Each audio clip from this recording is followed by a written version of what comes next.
Obboleettiin keenya tokko gaafii na gaafattee dhiifama siin jechuu barbaada. Duraan dursee gaafii kee dafee siin deebisne dhiifama. Paaspoortiin kiyyaa waggaa 6 garuu biyya jirutti haaromsiifachuu hin danda'u. Waggaa meeqaffee haaromsifamaa biyya Arabaatti jettee jirtu obboleettiin keenya. Ashamaa akkam jirtu hordoftoota kabajamtoota koo nagaa keessanii ani nagaa kooti galata waaqayyoo isinillee baga nagaa taatan baga jiraattan isin jechaa egaa hordoftoota kiyya warri mana kanaaf haarawaa taatan immoo sabiskiraayibii gochuudhaan maamila keenya taa'ii akkasuma warroonni ta'aa jirtanis galatooma ulfaadha. Egaa kallattumaan gara gaafii obboleettii kiyyaattan deebi'a. Obboleettiin kiyya kaa paaspoortiin kiyya waggaa 6 jettee waggaa 6 garuu biyya Arabaatti haaromsiisuu hin danda'amaayi. Waggaa meeqa haaromsiifamaa biyya Arabaatti jetteerti. Hundi keessanuu ijoolleen kan akkanaaf ijoolleen akka obboleettii keenyaa jiraachuu danda'u waan ta'eef sirriitti dhaggeeffadha. Viidiyoo hanga dhumaallee dhaggeeffadha. Yeroo viidiyoo tokko hojjetan hanga dhumaa dhaggeeffadha. Maali waan 2-3 haasa'uu danda'ama waan ta'eef.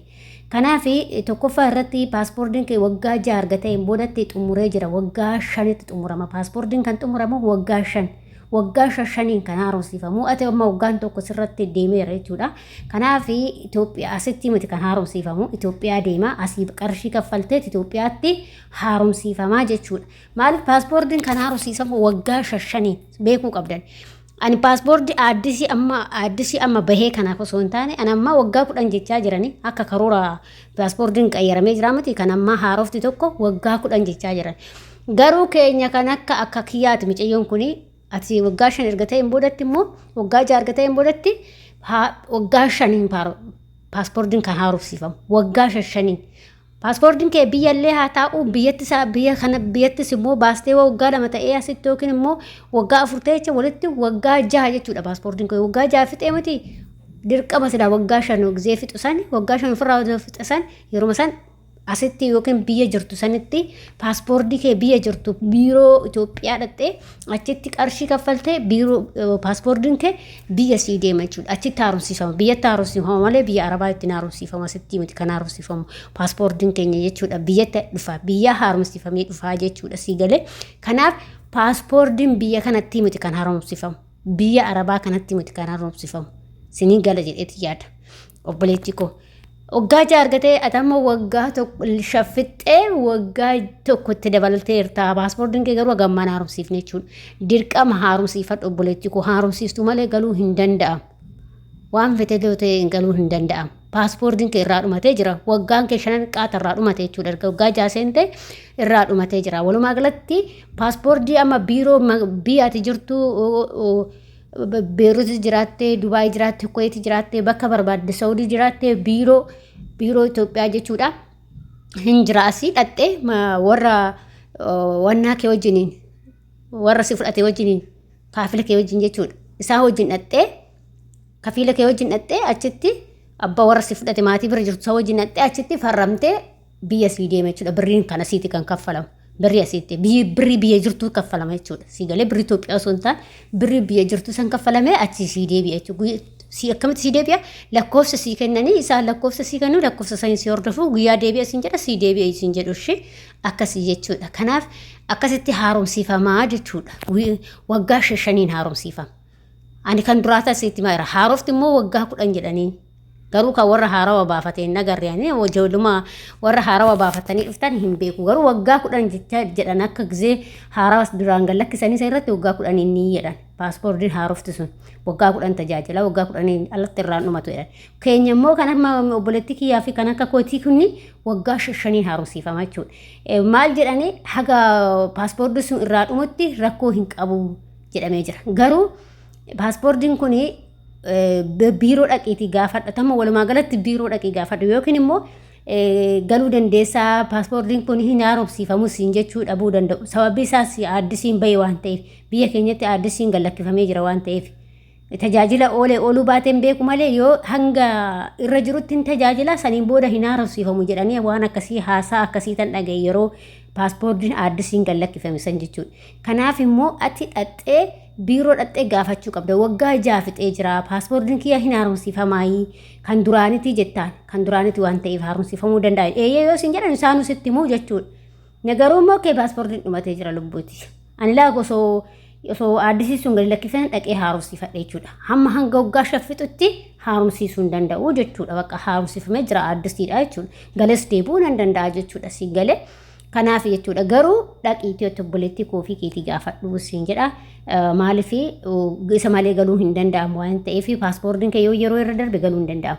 Garuu immoo fakkeenyaaf hamma biiroo dhaqxee kun kan duraan ittiin haaromsiifamu bakka waggaan irraa dhumatee tajaajila fixatee kanaan booda kun haaromsiifamuu hin danda'u siin jedhan immoo isaas barreessanii sii kennu akkasitti galuu dandeessaa jechuudha si galee. Kanaaf walumaa galatti paaspoortiin waggaa 5 kan haaromsiifamu kan duraanii. Kan ammaa garuu waggaa 10 jedhanii jiran. Ani tajaajileef tajaajiluu baatee isa irraa quban qabu sin sobu jechuudha. Warra baafatee sin agarre garuu paaspoortiin halluun isaatu garagara kan duraanitii fi kan addisii galakkifame sun garagara jechuudha. Garuu tajaajila irra ooluu baatee hin beeku. Kanaaf ani kanan beeku kan duraaniiti. Kan duraanii waggaa 5 haaromsifamaa jechuudha. Waggaa 5 haaromsifamaa waggaa 5 keessatti waggaa 5 haaromsisuu hin dandeechu addisiidha akka barbaadde si tajaajila jechuudha. Inni lammaffaa immoo yeroo biyya fakkeenyaaf paaspoortiin keessa akkamitti lakkaawwama beektani guyyaa irraa ba'e irraa lakkaawwa. Guyyaa ati Itoophiyaadhaa baaste san irraa akka Ingiliziitti guyyaa Itoophiyaadhaa baaste irraa ofirraa qabu waan ta'eef guyyaa irraa baaste irraa lakkaawwama malee guyyaa biyya Arabaa dhufte irraa hin lakkaawwamu paaspoortiin kee kana beekuu qabdan. Si galee kana yeroo baay'ee irra deddeebi'eetti hin dubbadha. Paaspoortiin keessan kan isin lakkaawwamu guyyaa Itoophiyaatti bahirraa ati yoo waggaa tokkollee Itoophiyaa teechiste waggaan tokko irraa dhumate jedhama. Yoo immoo biyya Arabaa daftee kan deemte akkuma ati daftee deemteetti lakkaawwamu. Bakka malee paaspoortiin ati biyya Arabaa dhuftee takka jedhee hin lakkaawwamu. Bakka paaspoortiin kee jechuudha. Fakkeenyaaf maatii ati bira jirtutti himuu qabda. Yoo kan biyyatti waggaa tokko taa'e ta'e paaspoortiin kee ati immoo deebitee as dhuftee immoo waggaa 4 jechee ta'e waggaa shaffixatee daftee ittimtee biyyatti waggaa tokko taa'ee amma waggaa 4 fudhate na haaromsiisaa jettee akkasitti itti himuu qabda jechuudha. Maaliif paaspoortiin keenya guyyaa bahirraa lakkaawwama malee guyyaa nuti biyya Arabaa dhufnerraa himati kan lakkaawwamu jechuudha walumaa galatti. Kanaaf akkasitti gaafadhaa maatii keessanillee maatii bira jirtanillee akkasitti itti madhaa jechuudha. Yoo ijoolleen kun fakkeenyaaf ijoolleen biyyatti teechistan waggaa tokko waggaa 2 kan teechistantu jira waan ta'eef. Ijoollee akka teechisee dhufillee hin jira jechuudha. Baasanii waggaa tokko waggaa 2 kan teechisantu jira.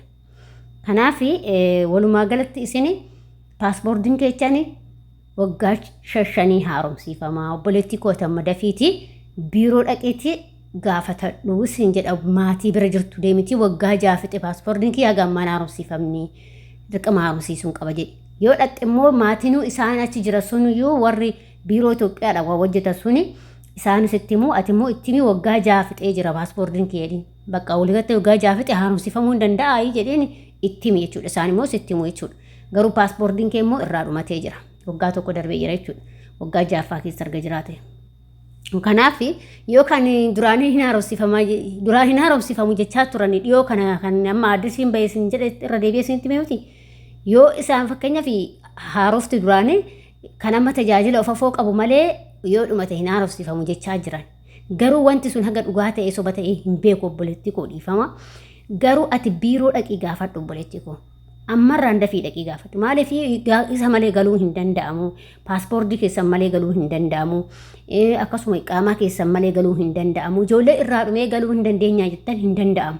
Garuu odoo irraan dhumini guyyaa 5 guyyaa 6 guyyaa 2 yoo sin hafte bararuu hin danda'amu. Paaspoortiin keetis akkasuma iqaamaan keetis akkasuma bararuu hin danda'amu. Garuu irraa dhumnaan lachuu hin deemamuu hin danda'u. Yoo paaspoortiinis dhume yoo iqaamaanis dhume ta'e hin danda'amu. Tokkoonuu galuu hin dandeechu. Fakkeenyaaf iqaamaan kee dhumee paaspoortiin kee yoo qabaate hin danda'amu jechuudha. Lachuu hin laallamaa jechuudha. Tikkeettiilee isaa malee siin muramu jechuudha.